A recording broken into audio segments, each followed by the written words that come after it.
ETV win నుంచి వచ్చిన last #90 తర్వాత వచ్చిన మూవీ ద బెస్ట్ అంటే ఇది అనగనగా.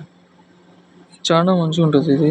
ఈ మూవీలో ప్లాట్ వచ్చేసి నాన్న కొడుకు మధ్యలో జరిగే టీచర్ అండ్ స్టూడెంట్ మధ్య ఉండే మూవీ అనుకోవచ్చు. కానీ చాలా చాలా మంచిగా చెప్పారు ఈ మూవీలో. ప్లాట్ వచ్చేసి ఇప్పుడున్న ఎడ్యుకేషన్ వల్ల స్టూడెంట్స్ ఎలా ఇబ్బంది పడుతున్నారు అనేది ప్లాట్ ఉంటుంది మూవీలో మొత్తం.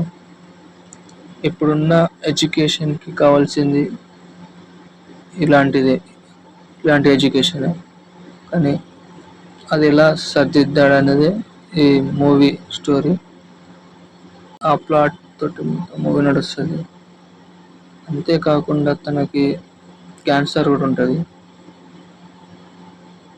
తన వల్ల తన నాన్న లేకపోతే తన కొడుకు ఎలా బతుకుతాడు అనేది చాలా మంచిగా చూపెట్టాడు ఈ స్టోరీ ఎండింగ్లో. ద బెస్ట్ క్లైమాక్స్ అనుకోవచ్చు ఈ మూవీలో. నాకు మాత్రం బాగా నచ్చింది. ఎంత మంచిగా అర్థమవుతుంది ఏదైనా లెసన్, ఏదైనా స్టోరీ అయినా. అలా ఇప్పుడు ఉన్న స్టూడెంట్స్ కూడా అలానే చెప్తే వాళ్ళకి చాలా మంచిగా అర్థమవుతుంది అనేది తన నాన్న కొడుకుల మధ్యలో relations, good drama available on ETV win. Watch on.